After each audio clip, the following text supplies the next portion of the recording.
Hi friends, எல்லாத்துக்கும் வணக்கம். நான் உங்கள் முனிசாமி PAULRAJ.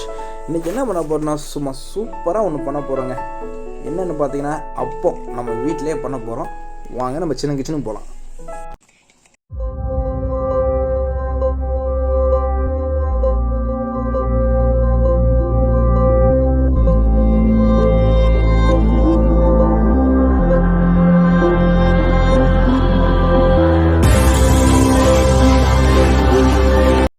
நம்ம சின்ன கிச்சன் வந்தாச்சு. ஒரு பவுல் ஒன்று எடுத்துடலாம். அதில் 2 கப்பு அளவுக்கு கோதுமை மாவு எடுத்துடலாம்.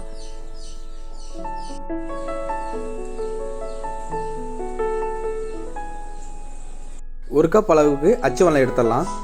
நம்ம கோதுமை மாவு எடுத்தால் அதே கப்பில் தான் நம்ம அச்சு வெல்லம் எடுத்துருக்கோம். கரெக்டாக 1 கப் போதுமானது, கரெக்டாக இருக்கும். இப்போ 1 கப் அளவு தண்ணி சேர்த்துடலாம்.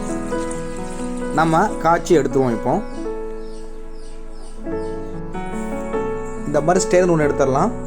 பாருங்கள், அச்சு வெல்லத்தை நல்லா காய்ச்சாச்சு. இப்போ கோதுமை மாவோட நம்ம அச்சு வெல்லத்தில் பாதி சேர்த்துடலாம். மிக்ஸ் பண்ணிவிட்டு மீதி பாதி சேர்த்துடலாம்.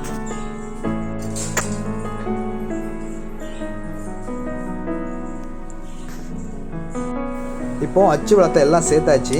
இந்த அளவு திக்காக இருக்கும். இப்போ 1 கப் அளவுக்கு தண்ணி சேர்த்துடலாம். நல்லா மிக்ஸ் பண்ணுங்க.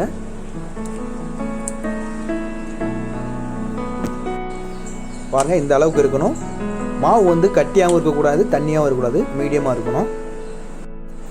சிறிதளவு ஏலக்காய் பொடி சேர்த்துடலாம். நல்லா மணமாக இருக்கும்.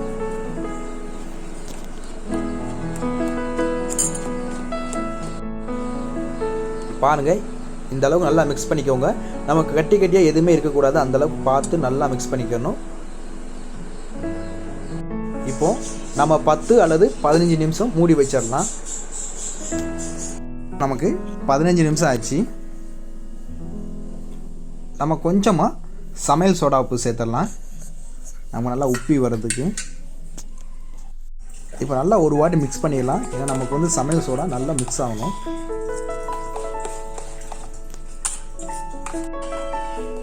இப்போ கடாயில் எண்ணெய் சேர்த்துடலாம். எண்ணெய் நல்லா ஹீட் ஆயிடுச்சு. இப்போ நம்ம ஊற்றிடலாம். முடிஞ்ச அளவுக்கு நல்லா சின்ன கரண்டியாக எடுத்துக்கோங்க, பெருசாக வேண்டாம். அப்போ தான் நமக்கு கரெக்டாக இருக்கும். பாருங்கள்,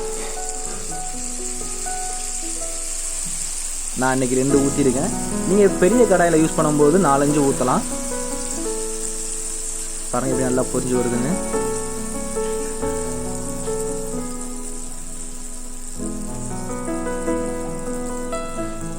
ஒட்டி இருந்தால் இந்த மாதிரி கட் பண்ணி விட்டுருங்க.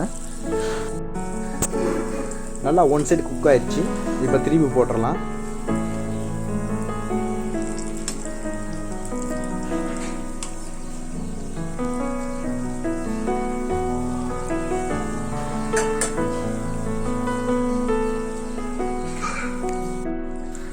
நம்ம பெரட்டி போட்ட பிறகு ஒரு 30 செகண்ட் குக் ஆனால் போதும், கரெக்டாக இருக்கும்.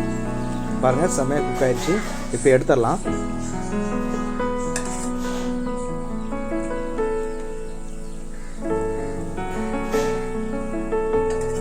பாருங்கள், நமக்கு செம்மையாக சூப்பராக அப்பா ரெடி ஆயிடுச்சு. இதே ரெசிபியை ஃபாலோ பண்ணி நீங்களும் வீட்டில் ட்ரை பண்ணுங்கள். உங்களுக்கு ரொம்ப பிடிக்கும். இந்த வீடியோ உங்களுக்கு பிடிச்சிருந்தால் லைக் பண்ணுங்கள், ஷேர் பண்ணுங்கள், கமெண்ட் பண்ணுங்கள், மறக்காமல் சப்ஸ்கிரைப் பண்ணிடுங்க. நெக்ஸ்ட் வீடியோவில் சந்திப்போம். உங்கள் முனிசாமி PAULRAJ.